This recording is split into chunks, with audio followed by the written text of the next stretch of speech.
Hey there, you beautiful souls. Welcome to the Authentic You podcast, where we dive deep into the power of authenticity and the journey to rediscovering your true self.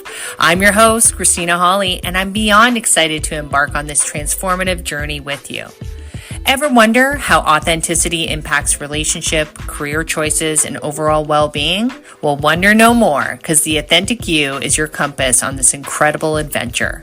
So what can you expect from our show? Well, picture this: heart-to-heart conversation, inspiring stories, expert insights on the importance of authenticity. We're going to tackle the masks we wear, the societal expectations we navigate, and guide you back to the essence of who you truly are. The Authentic You podcast, where real stories meet real talk. Get ready to shine your light and live authentically.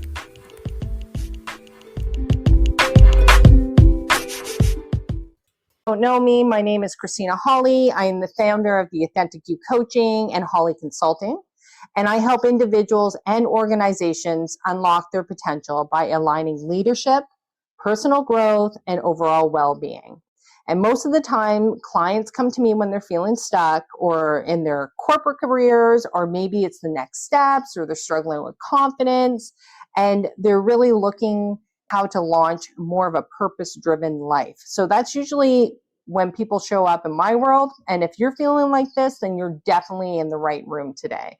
So today, I'm really excited to have a special guest. And when I say a special guest, this individual is near and dear to my heart and super skilled and talented. So we have a subject matter expert here today that's going to help provide some meaningful conversation around wellness. It's one thing to hear from me all the time, but you have to understand it takes a village, and there's all these different perspectives that come into the world.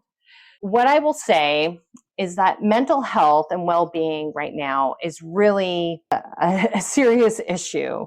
And there is a lot of concerns about how we are managing through these things. There's different trends shaping around therapy right now. And we're going to talk a little bit about what's changing, what tools we can use, and how we can navigate a life of more resilience. Here's the data. 77% of employees report experiencing burnout in some point in their career. Or 40 million adults are struggling from anxiety and depression.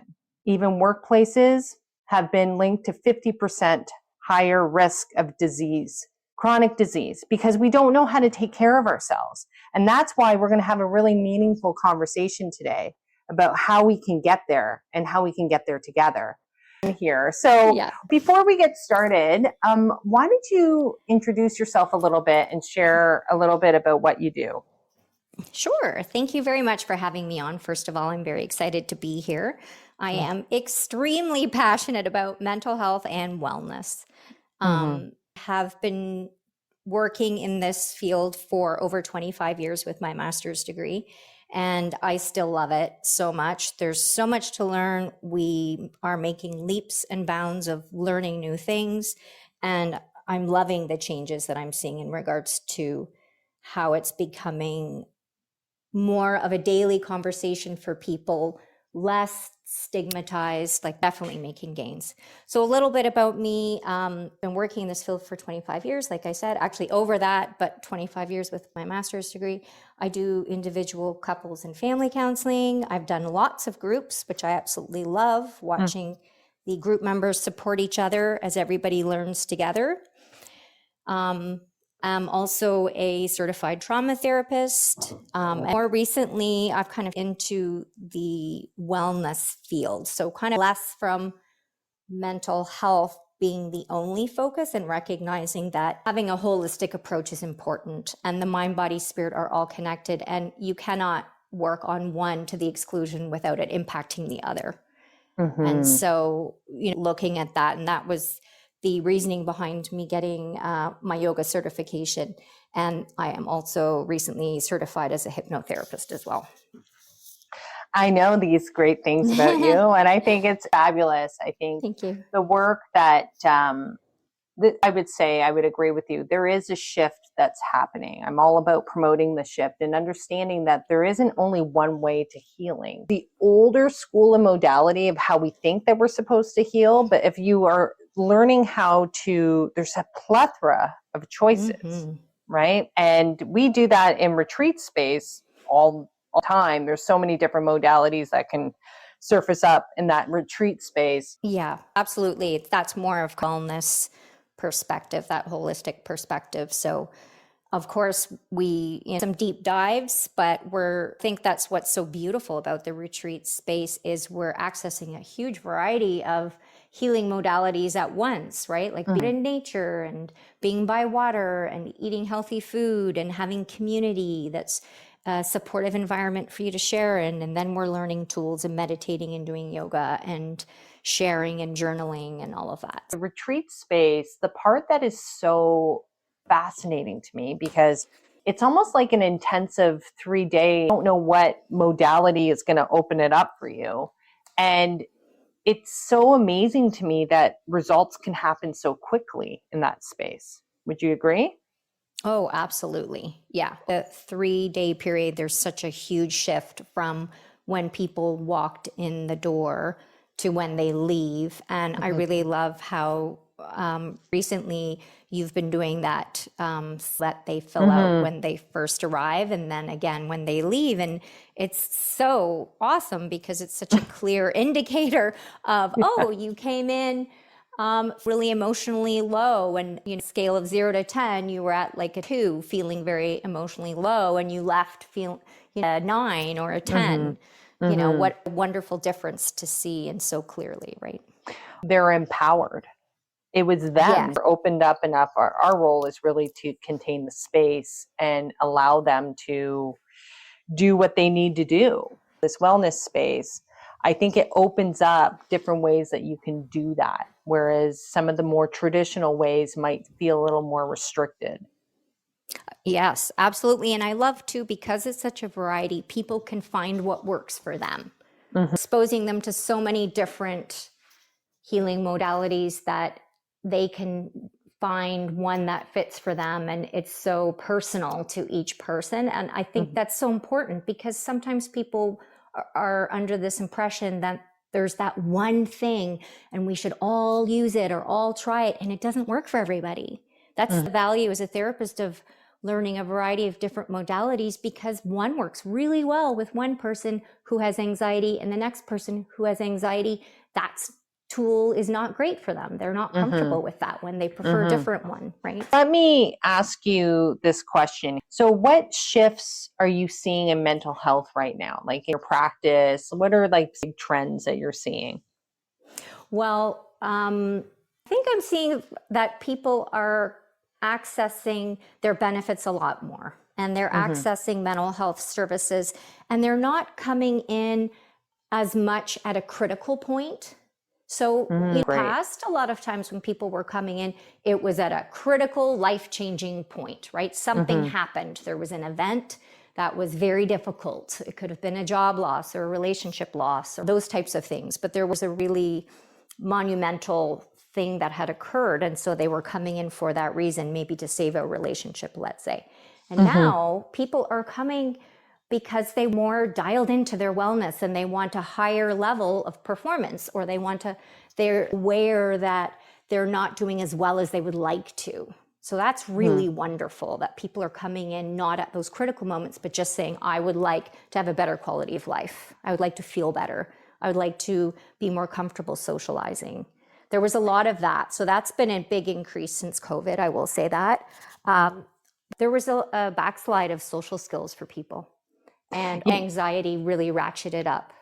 I think it's important for people to understand that. Like, I love that you said that, right? Once again, people are empowered. Like, what are you waiting for? You don't have to be at that point where you are totally burnt out or in a situation where you're in crisis that you can actually access earlier. It can be a part of your preventative plan. And then the anxiety piece, I think that the more you have conversations with people, you realize that more people are suffering from anxiety than we even realized. Yes. Yeah. So anxiety is the number one reason people seek out counseling services. Having said that, that's people that are seeking out services. So we also are aware that people that have anxiety are very motivated to make changes. That's a wonderful thing. Whereas people that are depressed, those people are less likely to attend counseling or to seek counseling, even though they would really benefit from it and they're struggling. Because unlike anxiety, where they really want to get rid of that feeling, that are depressed, that's really hard to motivate themselves even to get to counseling, let's say. Well, I think that's a really powerful point for people to just pause there. Idea that if you have anxiety, you're more likely to do something about it. That is pretty good. Like, I didn't know that. That's great. Yeah. It's not as stuck as you think. Right. So people will come in, and that's one of the things they will say is, I don't want to be anxious anymore, or I don't want to feel a level of anxiety. And that is part of the teaching that I do, which is all of your emotions serve an important purpose, and anxiety is there for a reason. And it's often very helpful. So as therapists, and when I would run groups and I'd have the whole room full of people, that they're feeling anxious, and, be the first lesson is, we're not going to get rid of your anxiety. So step one, that's the reality. And the reason is you need it. Because if you weren't anxious about paying your mortgage bill, you wouldn't get up in the morning and go to work. So it holds us accountable to do things that we need to do. Right? If you're wanting to get into college or university, and that anxiety that you're feeling of, oh no, I have a test or an exam, is good. It motivates you to sit down and study for that test or exam, right? I think it's very similar to that Disney Inside Out movie, when we see all the feelings and how they all have significant purpose. And when we honor that and we understand without judgment, then everything can do their job. And I really like that idea that you're right. Like, if you don't have anxiety, then how are you going to move things along to be able to do it? Now, it's when it's taking over, just as any sort of emotion, that's when it can get problematic. Yeah, exactly. When it gets to the point of paralysis and people are so anxious that all they can see is kind of the mountain in front of them, and it seems too difficult and too overwhelming, that's where we want to dial the anxiety back. But again, we're not going to get rid of it. So when we can accept that it's serving an important purpose, there's a reason that it's ratcheted up, and let's look at that. Come at it from a curious viewpoint instead of a critical or judgy perspective. That's really important too, to help us really allow ourselves to look at it. It's kind of being scared about what's around the corner, but then having the courage to say, let's just be curious. Like, just look, what is around the corner? Once we're able to come from that perspective of, let's understand this, it's entirely different, and we can learn so much. Yeah, completely agree. So if you were thinking of common themes, like anxiety, like one of the top ones, would you say? Or is it burnout? Anxiety is top. Yeah. What are the common challenges that, high level linked with the anxiety? Yes, anxiety in general is really a focus on the future, right? And so people get really stuck in what if. And of course, we're in an environment right now where there is a lot of uncertainty and instability. And so it has been playing into people that perhaps before were mildly anxious, and now it's taking over. So that's the other thing that we saw during COVID. It was like everybody who had something going on already, there were many people that had things going on, but they were managing it and it was okay. And then with COVID, it just, again, increased that level significantly. So it became unmanageable for people. And then even people that were doing well and weren't struggling, they were too. So kind of, it's almost like it bumped everybody up a few notches. Yeah, that actually makes a lot of sense. Like, for sure. I know I've seen it firsthand, even myself. Like, the ones that were even normally really good in those environments were starting to struggle, for sure. For good reason, again, Yeah. right? We were wearing many different hats. We were managing so many different roles, right? Parents were trying to teach their kids as well as do their job at the same time. Like, Gosh, that was right? crazy. I've got some Yeah. crazy stories about that. Yeah. What are some tips maybe to deal with anxiety? So I always like to start with the breath because you're always going to have it with you anywhere you go. And because the thinking brain goes offline when we're highly anxious. So I can teach you all kinds of awesome strategies, but if you can't access them, if you can't access your thinking brain in that moment, there's no point. So we have to start with the breath. And the reason is when we start with the breath, we put our thinking brain back online. Then we can access all the other ways to manage the stressful situation. Okay, powerful. I think that the more that people realize that they're more empowered, that they can do things like breath doesn't cost you anything. It's just being able to sit down and get yourself into that space where breathing, it almost is, it's like it just allows the energy to be released instead of just be rattling around. So, yes, and it brings focus. Yeah. It really helps settle the person. So when people are anxious, for example, they're in a state of freeze or fold, but they would be in flight. So then when we use the breath and we help to slow everything down, and so the person can get more centered, now they're able to, again, they're moving out of that state of stress, of fight or flight or freeze or fold, and they're moving into a calmer, more restful state where they can think clearly, they can learn, they can, if they do better, our body responds better. I see. That's great. That's absolutely great. It's just, I think it's the awareness. The more we can be aware of these things, that we understand that your emotions, it's probably the best thing for you. So the more you can reconnect, you can see that there's actually linkages to your body and it's all interconnected, which you are fully aware of. And I just touch on that you mentioned of emotions. So if we can come from that place of being curious, your emotions are messages and they are there to tell you something. And if you keep bypassing it, it's just going to keep happening because you haven't, it's trying to say, hey, I have a message for you. I always think of it for some reason visually, the picture that comes to my mind is it's a message in a bottle. So take that bottle, pull the message out and sit with it for a minute because it's trying to tell you something to help you out, right? There's a reason that you're having it. And so again, if we cannot be judgy and just be like, what am I feeling? And wonder why that's coming up, and maybe journaling about it, for example. Or a lot of people nowadays are using their phones. So they might audio record, which is wonderful, just kind of about themselves. So that self-reflection piece is really powerful. Yeah, I think that's wonderful. So if anyone has any questions, I know that there was some comments coming up behind the scenes.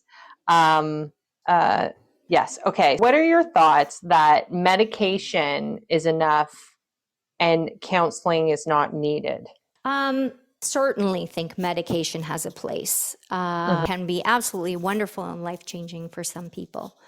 My view, medication's never enough because the vast majority of people that I meet, they might be willing to go on medication or they might be on a medication, but most people don't want to stay on a medication their entire lives. Right.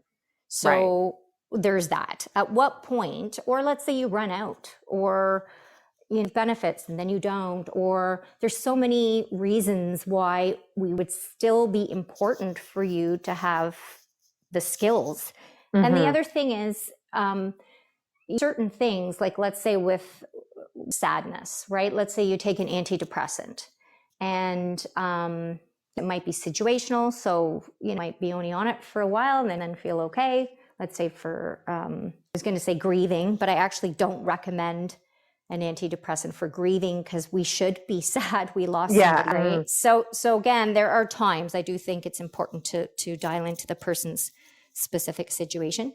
I think that, again, the tools are important. Some people, I think, benefit from both medication and the tools. Medication, I wouldn't recommend. I will give an example. So let's just go into depression really quick. To me, that's where it might be beneficial, because that person might be too depressed to use or access the counseling. And nowadays, we're so lucky that we have so many other ways to access it. So you can do phone counseling, you can do virtual, whereas before, we really didn't have the infrastructure in place to do that. So people would have to come in for an appointment. And so people that were very depressed don't. They have the highest rate of no shows, and they need the care, right? So that's where I think it's very helpful to get people feeling good enough that they can get out the door to an appointment, or even maybe their body, so they can start to feel better that way. I think the move your body piece is actually, it's funny. I had a client today I was talking to, and we got her to sign up for a dance class. So she's learning how to dance and she's moving her body, right? But it has such benefit, right? When we move our body, it's not just, hey, it's fun. Like if you're moving, it will make you happier if you move your body. It's that 100%. simple. Yep. I love what you said is that, feeling, or they're feeling like that darkness, like try, and there's no judgment around it, but just try to move, right? Try to kind of take a little walk, if you can take a little walk, whatever it is, to try and get you the support that you actually need. I think is extremely powerful.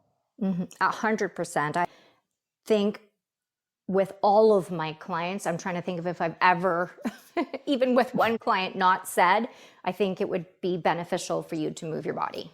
Right. And as part of your wellness.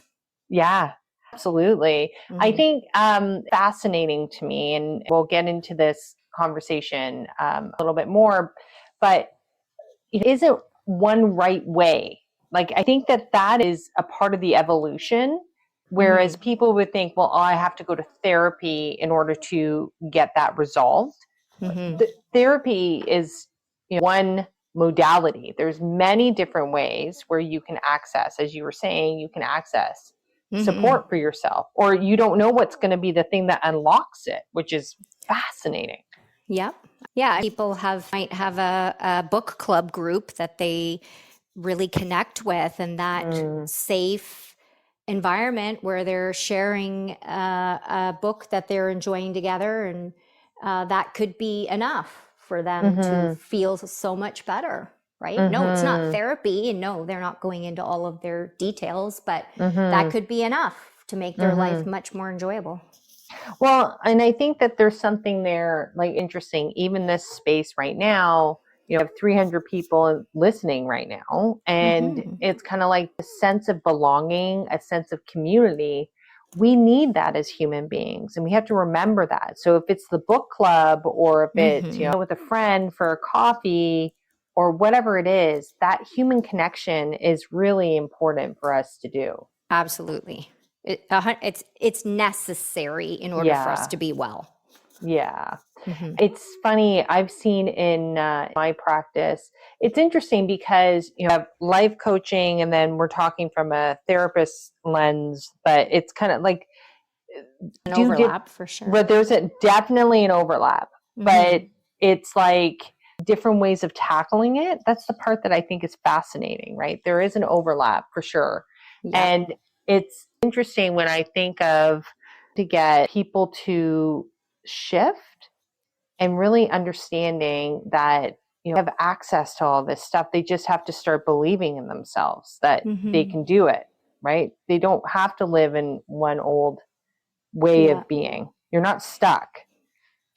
Yeah. And I another thing that I see people do every day is people make their goals so big. With moving the body, like say things like, stairs in your house. Well, what if you went up and down the stairs 4 times? Intentionally, you did that as a way to move your body a little bit extra. Like, we can complicate it. We really do. Right? Like, you can put your sneakers on and go outside, and we'll say, oh, I don't, if I don't want people to see me, go when it's in the morning or later in the evening, put a hat on, like, like around the block, if at work, if you have a workplace and you can leave, walk around the building, like can be small. It doesn't need to be these huge changes, because that's where people get stuck. They get overwhelmed and they don't have the capacity to do that regularly, and they don't give themselves that wiggle room. So really big part of what I do is I have people dial back what they're working on. And then it's also, and I build in wiggle room. So they'll say, I want to be healthier. I want to exercise. I'm going to do it times a week. Let's aim for twice. That's what I say. They're saying 5. They're saying, I'm going to do 60 minutes. I'm saying, what about 15? Yeah. And it's twice a week, because we want to pick something that we're sure you can complete. 100%. Certain, right? I want you to be 80% and up sure you can do it. Absolutely. And the interesting part, even with some of my clients, the ones that are working from home, I have said to them, put the video off and walk around the room with your headphones on. I'm doing that right now. Well, there you're doing great. Or I will have meetings where let's do a walk and talk. So they are moving and they are engaging. It's interesting, just from a corporate client perspective, people get so locked in that they keep telling themselves that they can't release that time. They're so busy. I'm like, and we're going to use this time and we're going to be creative. We're going to figure out ways how we can get you moving. And they love it. Yeah. Love it. Yeah. Think about too, when people are not moving their body all day long, at the end of the day, they're zapped, right? They're zapped of energy. But if it was in the middle of the day and you took 10 minutes and you went for a walk, well, you're going to have a better afternoon, but you add more energy at that time of the day. So you're not kind of till the end of the day, you gave all of your energy to the work that you were doing, and now kind of empty, running on empty. Yeah. The other thing, if we're making a change, we want to make it usually actually first thing in the morning, because if we do it in the morning, we've set ourselves up for the day. So if we're trying to make a change and we're waiting into the evening, our capacity for trying new things, our energy levels and all that are down.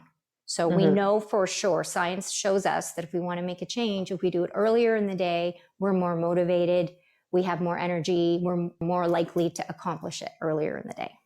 I think that when we understand that we have our own natural patterns around what works for us, we'll know like how to feel, then maximize on it, right? Yeah. Maximize on it. I love to get up at 5 a.m. and I start my entire day. And I love it. I love it so much. It's a non-negotiable for me. I would never give that up. But that's a part of my wellness strategy. And I think that the more people can tap into what is your wellness strategy, like do have one. I think maybe we need to make sure that we're creating those for ourselves. Yes. And being flexible, because I used to love that too, Christina, being up at 5 a.m. And now mine's mostly shifted to later, partly because my teenagers are up late. Right. And I want that time with them where they're sharing. And if they're sharing at 11 o'clock at night, and that's when they start to open up and all of a sudden, a lot more, I'm willing to make that change because I value that time to have that time. That's that flexibility of, even though I love being up at 5 and I love to go to bed at that change at this time in my life. And so back to that flexibility piece of, you have to keep adjusting and adapting. And, see that with people too. They'll say, I was doing it, a month, but then one day I didn't do it. And then all of a sudden, and now it's 2 months. I say, okay, today we start back again. And so it's the time you've noticed, oh, I stopped doing that. Or I stopped writing in my gratitude journal. Start right now. Here's a sticky note. Yeah, I love that, right? Why are we waiting? Step into it and say, okay, we're going to start it today. Yeah, so one of the things that I try to get people to do is, like with eating, let's say I'm saying to myself, I'm not going to have any snacks, right? And I am a huge snacker, but let's say, right? So, and let's say it's lunchtime and I see the chips and I'm like, oh, I really like a few chips. So I have a few chips. This is what the vast majority of us do. Oh, well, I'm off my, for lack of a better word, diet, or I'm off my goal of not eating snacks. So let's bring it on. And so we make a decision that, okay, no longer on track. And then we go for it, right? Of like, bring on the snacks instead of saying, okay, have those few chips. I know I'm done for today. I'm back on again. So for my next meal, dinner, I'm on track. It's just a tiny blip. And with that wiggle room of, okay, I gave myself that, I had some snacks, and now I'm back on to that goal. I always say to these guys, it's your North Star, right? Like, you have your overarching North Star. You're always going to know where to go. Even if you're lost in the forest, you look up and you're like, that's the North Star. Getting caught up, like punishing thing that we got going on. Like, we go into this place, screwed it up, all or nothing thinking, that's it, it's over. We got to put that stuff away, right? Yeah, that all or nothing thinking and that criticism and that judgment that is harsh, and we're our own worst critics, as I'm sure you're aware. Well, I tell my critic that she's not really welcome anymore. So I like that. You got this. I'm good. I'm all love right now. I'm going to really try and work on myself, but it does make a difference. That's for sure. Yeah. And I was just going to say, even with that acceptance piece of, there's a part of you that is critical for a reason. So maybe it's trying to protect you, to say, oh, keep eating snacks, let's say, all day long, then you might have to work harder at trying to be fit and healthy and in shape, right? I think that's a really important thing, to that acceptance piece, and recognizing that part of me that's trying to look out for me, and that's why that might have that critical thought of myself. It kind of goes back to that piece of emotions having a message, and that we can accept that message or learn from it and then let it go. Like I said, like, for the message of, make sure I'm okay, and I am okay. I know what your intention is, and we're going to leave it now. I don't need you any longer right now. I've been working with a lot of my emotions lately, right? The parts of ourselves, the IFS. It's fascinating. Yeah. It's one of those things that, just as Crona was sharing with us, every single part of yourself, anger, sadness, that's just to name the simple ones, but there's so many. Like, it could be disgust, it could be jealousy, it could be whatever. They are all telling us something. And when we understand that, a different level of connection with yourself, and it's pretty amazing how complex we are, right? How we've protected ourselves through different things. But eventually, I guess we have to, ideally, we should put all that stuff down, or have a deeper understanding, so we can lean into our best self. Yeah, and that's where that curiousness is really valuable. I have another question for you. Have you seen a shift in what clients need from therapy right now? I think that, first of all, I'm excited to say that they are more open, which is really wonderful. And I think people are really starting to their own work in some ways, do their own reading, their own research. So that's really wonderful. Like, it goes back to that empowerment piece. So that piece where people are starting to realize there are a lot of resources out there, and that they can make a lot of progress on their own. And really big focus of work that I do in counseling is to ensure that I teach tools to my clients that they can take with them. Love that. So part of what I work on is, I don't want to just help you with your situations.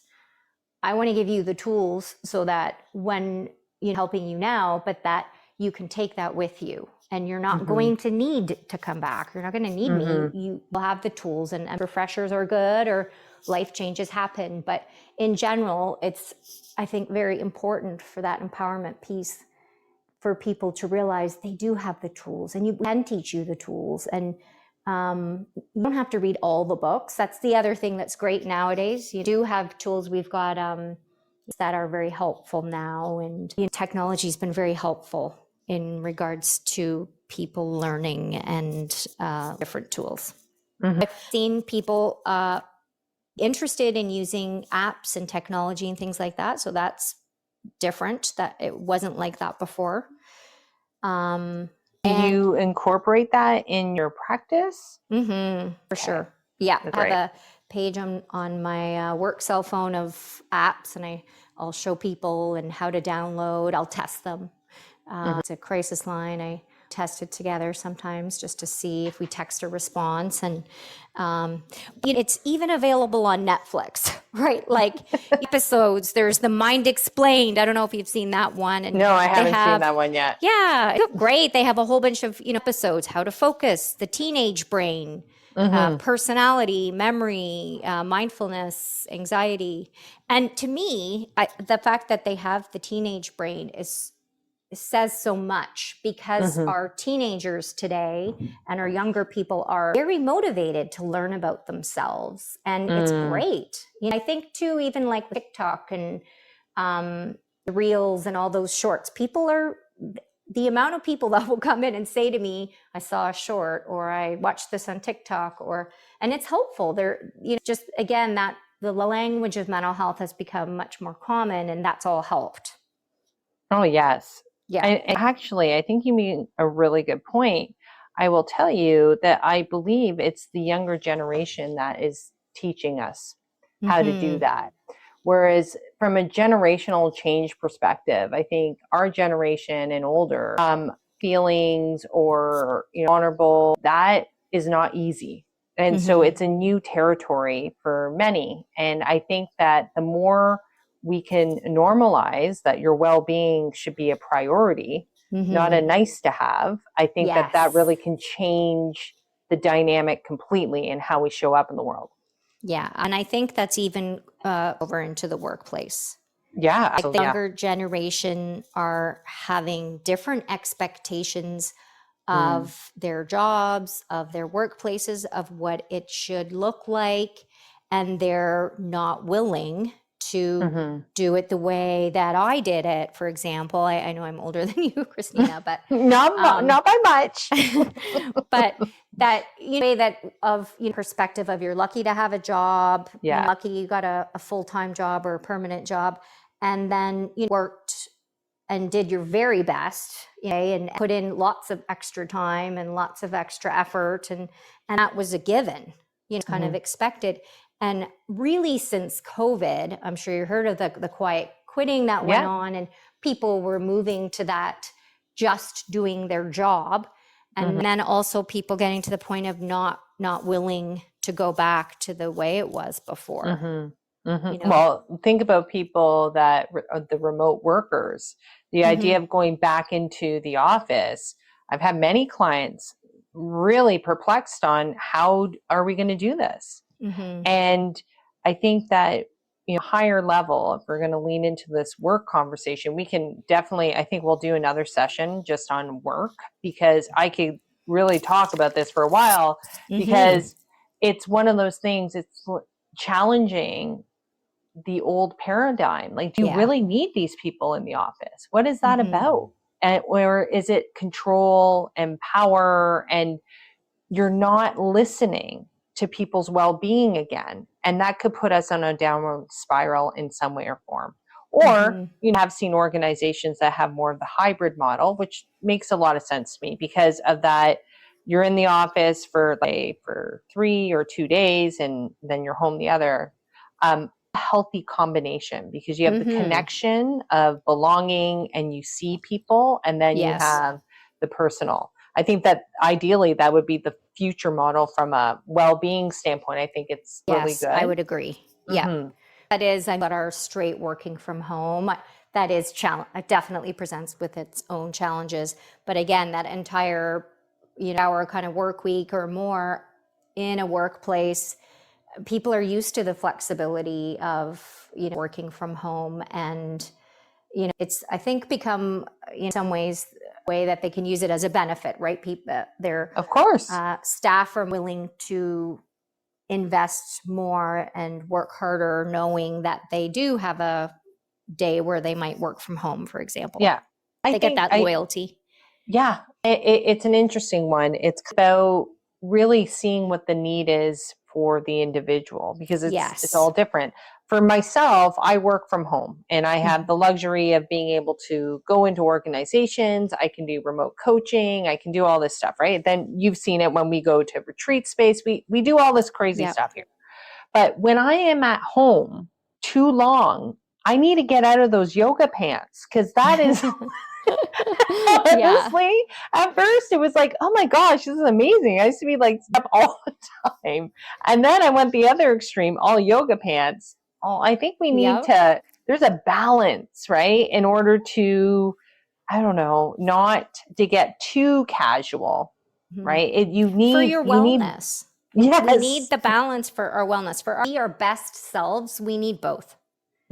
healthy, I think more than anything. Mhm. I would think about, even from what I see with my clients or with my own personal experience, I would pour into my workplace full force, like Mhm. a fire hose. My whole identity was around that. I am not happy that I did that at that time, but I was so focused in to this Mhm. piece.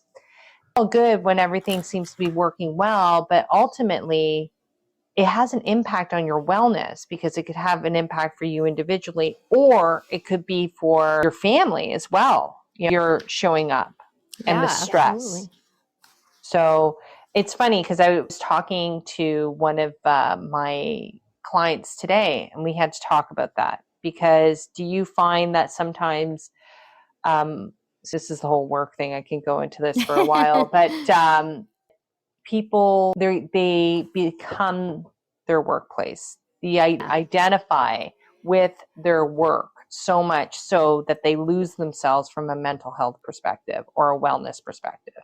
Absolutely. So they Yeah. have that sense of they are what they do. And it's so important to have that awareness of, and I'm saying that I say daily is work's not going to hold your hand at the end of your life. And, to emphasize like your personal relationships is important. It's necessary. It's part of your wellness and it's part of your happiness. And, we can't pour into work to the exclusion of the other parts of our lives because it will negatively impact. Absolutely. And I think when we understand that, that goes back to the empowerment piece. Be very careful what you're pouring your energy into. Yes. Absolutely. Right? And I think that and that's what I really see with the younger generations is they are much more aware of 100%. their energy levels and where they're putting their energy. And also they're not willing to, again, kind of workday being completely tapped out with nothing left. And I'm really seeing that. And I don't know if you want to go into this topic, but really see that generational divide causing struggles in the workplace because older generation doing it like we did before, Right. like pre-COVID, and again that kind of all kinds of energy into their job, which is wonderful. And there are some roles I'm so thankful, right, that people are doing that. But then with the younger generations coming in, they're saying, basically, I'm then to work because it's so demanding. So they're looking at other more flexible options. And then that's making it difficult, right? Because got two very different perspectives of work should be done really in the workplace. We have kind of before and a new way, and trying to blend that is challenging. Well, would you even say we have two very different perspectives on how we see wellness? Yes. Yeah. I think that's a great point. Yeah. Here, it was so interesting. This literally happened today. Person was getting really annoyed because her colleague was working overtime and then eventually said, well, I'm spent. I'm going to take a day. And this individual was really upset. She was upset because she felt as though, well, I do this all the time and I never take a day and I never think to do these things for myself. And I'm like, well, maybe there's a learning in that. She's like, I understand. It's like I have to set those own boundaries in what we're okay with. But that the younger generation, this is my point, is more likely to be like, nope, that's my time. You want me to work the weekend? I don't think so. And if so, what am I going to get for that? Yes. Yeah, it's right. Different boundaries. And again, back to different expectations. And they're facing also such a different market. I think that's a big part of it too, because there's younger people that they can't just have a full-time job and buy a house. So I think that's part of their lack of interest in kind of themselves to the same extent that previous generations did, as in kind of the bone, because they likely won't be able to buy a house right away. And maybe that's okay, right? Because then you think because of that, they're looking at, well, what do I love? What do I want to do? You know, as opposed to just job, house, family kind of things. Yes. Right? It's all the material stuff. Like my toys, it's like the old paradigm. Look at all my things. The old paradigm, yeah. And then that way I look like I'm successful. But what are you measuring success against? Things? Or are you going to do it against your overall well-being? It's a big difference. Oh, absolutely. And again, it goes back to, are your stuff is? Like, your belongings are? You know? Yeah. I think the more people can understand that, I think it can be pretty powerful. Just even to place the question in their mind. It For can perspective. be pretty liberating, because then people can choose. They can decide what model of success they're following and whether or not that's really working for them. Yeah. With that, when there's that struggle between colleagues, let's say in the workplace, and kind of ways of doing it, kind of older, like you said, the old paradigm versus the new paradigm, to me, like somebody is feeling upset that this other person is doing, let's say, like you said, taking a day off. What that tells me as a therapist is you want a day off. Right? Like so that your emotion of like, or maybe a little bit jealous, or is a very important emotion, because it's telling you that you're like, hey, I'm working a lot too and I want a break. Okay, break. You're right. You deserve it. You have worked for it. That's and really so, great. of that being angry, I think that's where we really want to look at, okay, it's actually that you're recognizing that you're working hard as well, and that you feel like you would like that. And it's okay for you to ask for that too. Yeah. So powerful, because many of us feel guilty, right? And we suffer in silence, and we don't want to say that we want that. Right. That's what it is. People are uncomfortable saying, I want that too. So we get stuck in, he shouldn't be doing that, or she shouldn't be doing that. What that's telling us is that, you know, part of you that would also like that. Or and so again, can we look at making that accessible to everybody in the workplace? Is there a way that we can rotate it or whatever? But you get my gist. Yeah, such an amazing call out. Like that, great conversation. Like definitely going to be coming back. That's for sure. Great. You could share, if someone was listening today and they were feeling stuck or self-doubt or burnout, what is like one powerful thing that they can do right now to start moving them forward? I would say something that's easy and accessible, and it doesn't feel easy, be to start by writing something that they're grateful for. Oh, gratitude. Because how many of us have a paper and a pen, right? And again, this is where I go back to, don't make it complicated. You do not need a special leather-bound journal that you have to search up and order on Amazon, right? And wait for it to come in the mail. I have stickies, like mine are written. Yes, I have a dollar store journal book, a couple. I used to keep one at my office and then one in my bag, and I have a couple different locations.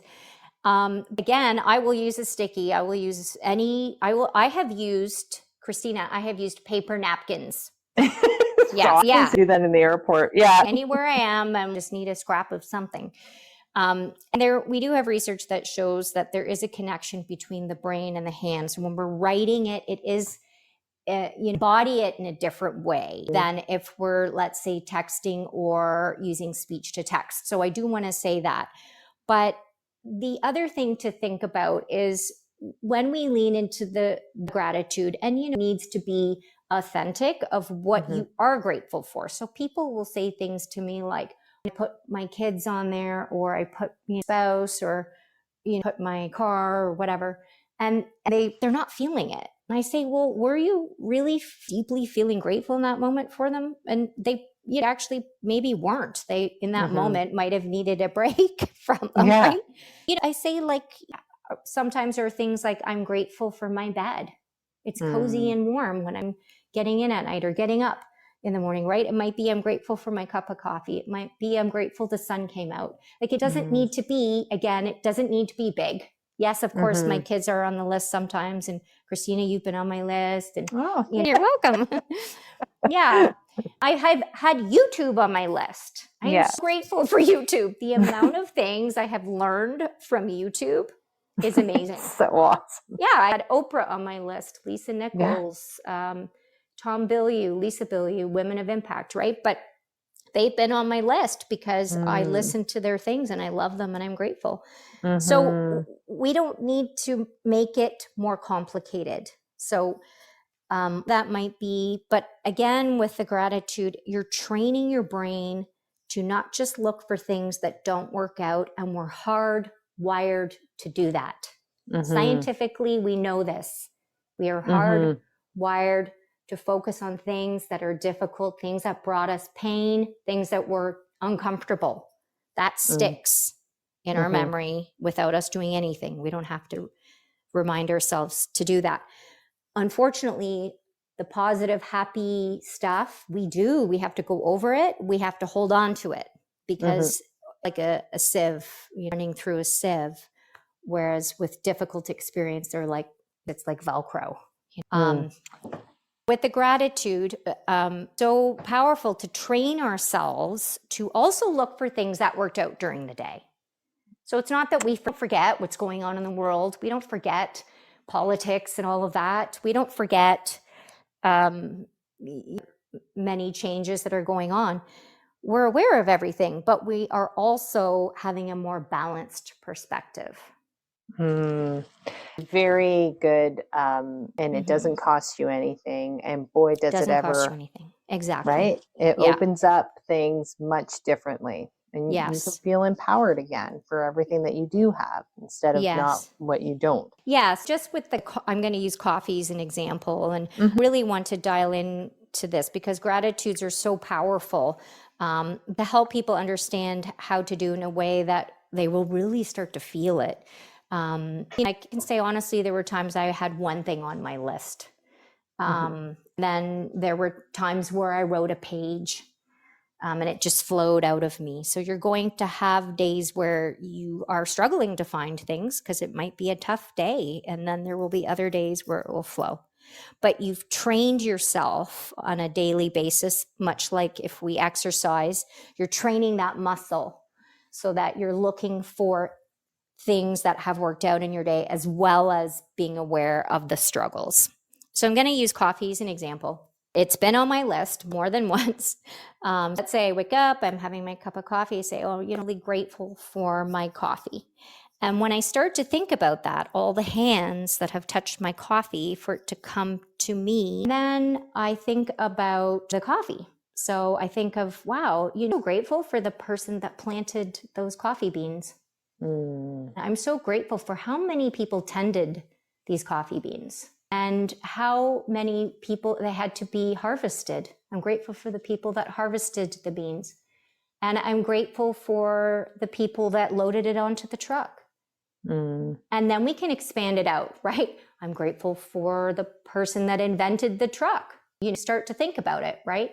So let's say the coffee beans are on the truck. I'm grateful for the truck driver. I'm grateful for the ship that it went on to travel across seas. I'm grateful for the people that took it off the ship. They unloaded it. I'm grateful for the truck driver that brought it to the grocery store. I'm grateful for the grocery store staff member that stocked the shelves. I'm grateful for my spouse or significant other who bought the coffee and went to the grocery store. I'm grateful for the grocery store clerk that ran that through. So when you really start to think about it, the amount of people that have contributed, and again, the packaging for the coffee, right? Who created that packaging so that my coffee is so nicely made and packaged, right? Like, we really think about it, it's phenomenal, the amount of people that were involved for me to have a cup of coffee. And then I really do feel grateful. I think, wow, the world is an amazing place. 100%. And people think it's got to be a big thing. It's Yeah, right. Yeah. I love the example. I would suggest that why don't you pick something in your life and start going through that exercise and breaking it down, all the hands that have touched it, in order for you to enjoy whatever is presented in front of you. Yeah. When we start thinking in these ways, Christina, it just like it helps to elevate people's mood and just to again, it's a feeling more balanced, right? So I'll give you an example, right? Like we focus on what doesn't work or the struggles. So let's say I get in my car and I go to start it and it doesn't start. And I'm so frustrated. I'm like, oh my God, I can't believe my car didn't start. And then, thought is, and, said this to people before. And even in that moment, as frustrated as I would be, I think to myself, how many times did it start? There's thousands of moving parts on this vehicle. It's a miracle that it starts as often as it does, right? Like, it's true. Think about it. And I said to people, how would we think it would work perfectly every time? There's thousands of parts moving. Of course, something's going to go wrong. I think that's interesting, because that's also a part of not getting fixated on the negative, which we do, right? People can give you a million compliments and you feel like a rock star, but one person says, oh, I don't like that you did this, or they say something. And which one do you remember? You remember the one negative, but we have to debunk that. We have to think of it differently. Yeah. Again, that's that hard wiring, right? So, okay, we know why we do that. But again, let's shift to a more balanced perspective, because otherwise we get stuck. And it'd be great. It's so great. You guys can tell that it's Crona and I chit-chatting. We have these talks all the time. So you can imagine being in retreat space. You're definitely walking out with a good tune-up. Pretty amazing. Just want to say thank you for your insightful conversation, and thank you for sharing your wisdom and giving us all these practical tips and helping people navigate. And where can people learn more about you? Yeah, could go to Instagram. Handle is at my first name, Crona, CRONA _ my last name, AIRGID, or my website, which is talk to Crona, my first name, CRONA.com. And yeah, a couple of places. And so appreciate you having me on. Thank you. I feel so passionately about being well and healthy and feeling good. So thank you. It's a part of really helping people be empowered and not be, shakeable. Like, I want you to be unstoppable. So the more we can get this information out from credible subject matter experts and helping people know that, hey, you got this. Yes, right? The circle expands. So yes, of course I would have you here. And I think that insights were extremely powerful today. So I really appreciate that. Don't forget to follow us on social media for updates and behind the scene content. And if you have any suggestions about future topics or guests, we'd love to hear from you. Until next time, remember, stay curious, keep learning, and never stop exploring the fascinating world around you. Thank you for listening, and we'll catch you in the next episode.